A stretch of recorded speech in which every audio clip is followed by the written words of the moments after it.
Business group Sakeliga is threatening Trade and Industry Minister Ebrahim Patel with legal action. It wants the minister to lift the ban on the sale of prepared, warm and cooked food by tomorrow.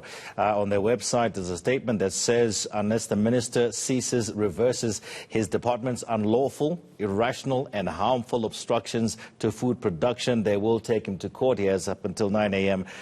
Tomorrow morning to respond. So let me go straight to the CEO of the Business League, Sakeliga, Pete LaRue, to unpack this. Pete, very good morning. Good to have you with us. Those are very harsh words, unlawful, irrational and harmful obstructions of food production. Can you back this up?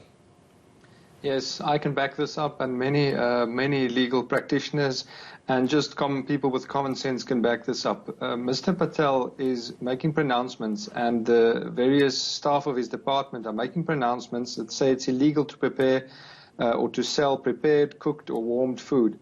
Now, virtually everything in store has been prepared or warmed or cooked in some part of its production line. So it doesn't make sense. It is unenforceable what Minister Patel says. But moreover, it's not anywhere in the regulations.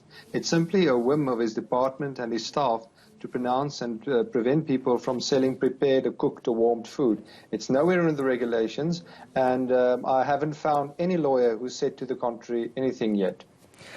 Well, we are seeing the preparation of warm food. We are seeing soup kitchens around, the country. We're reporting on one just now. So that is actually taking place. Yes, and it's actually wonderful that people continue to apply their common sense and provide food in this time of need to people, whether it's sold or whether it's given for free.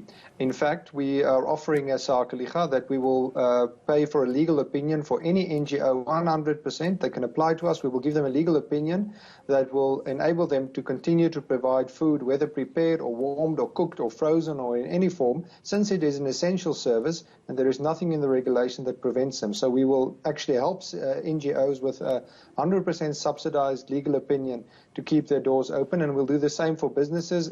We'll subsidize half of that. Yeah, you continue saying on your website as well, officials keep using these arbitrary directives in press statements and in tweets, you say, but nothing of the sort has been promulgated. Basically, you're saying they've not had counsel. Surely they've had counsel on these issues?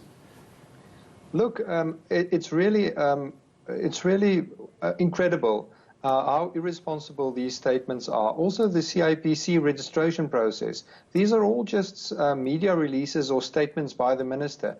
We're a country of law, and we cannot have ministers just pronounce something and stand up on stage and tell us what to do. There has to be a due process, and it has to be rational. It has to be able to be tested in court. And so I think it's very important that the minister sees these statements, that he tells his officials to seize these statements, that they provide clarity, and that they reverse their instructions to police, who are actually intimidating and arresting people. And the police are often acting in good faith, but based on unlawful instructions from ministers. So you cannot have law made by pronouncements. So you have to have law and a due process. What do you want exactly? Do you want restaurants to start operating, selling fast food? What exactly are you looking for here? Look, I think it's clear to most people now that this lockdown cannot continue as it should. And if we speak about the lockdown itself, then I think the whole essential, non-essential distinctions should change, and we should look at risk. And where there's risk, there should be measures, and where there isn't risk, there shouldn't be. Specifically as to food, and what we want with this case and why we're threatening the minister with court, is that we want him to reverse his pronouncements so that the regulations as they stand can be implemented. And as they stand, the regulations place no restrictions whatsoever on what kind of food can be sold, how it should be prepared or not. And it also does not restrict restaurants to change their business model in this time of need to convert themselves into food production facilities that just don't seat the public. That's the purpose of the regulations. It's to prevent public congregations of a lot of people where transmission of viruses could occur. So we want, just specifically right now, for the regulations to be applied as they stand, which is that restaurants and etc. can convert their places to become delis or food supermarkets, but just not seat people, but that they can prepare food and have it delivered, whether for free or for subsidized, but that's what we should do. Everybody should be able to change their business model to provide essential services. Okay, so carry on in a diminished capacity to a certain extent. Sure. You also held a poll when immediately after the lockdown, the announcement of the actual lockdown itself, where you were speaking to various business people. Talk to me about that poll. Yes, 2/3 of our members polled shortly after these lockdown announcements on Friday said that they do not see, that they expect 25% or more turnover loss in this year.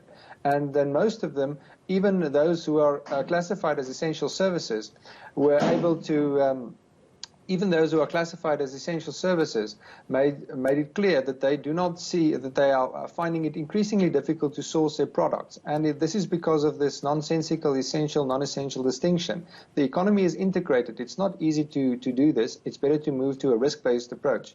So what we're seeing is great pain, and the announcements on Friday simply isn't enough to lift this lockdown. It has to be lifted. People will die because of medical, food, health and other problems not related to the virus, but related to a shutdown of the economy.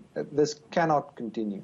Pete, are you not satisfied with some of the various funds that the government has put in place in order to mitigate some of the losses that SMMEs, even larger businesses, will incur?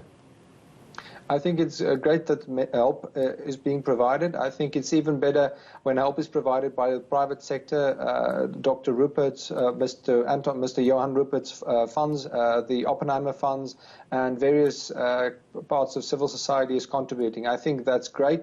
I think relief measures by government, like tax cuts, etc., that would be great. But the funds themselves are simply insufficient to cover the losses that we will see. Look, you cannot replace lost production just by printing money and by monetary stimulus. The stimulus we need today is like a Wirtschaftswunder. It's like a complete change to a policy, and we have to free up the economy. That is the greatest stimulus we can possibly have, and it will be much more than any funds. All right. Interesting speaking with you. That's Pete Leroux, the CEO of Sakeliga, which is translated to Business League, unpacking their decision, or basically they're saying that they will take the Minister of Trade and Industry to court if he does not reverse some of his irrational, harmful obstructions to food production.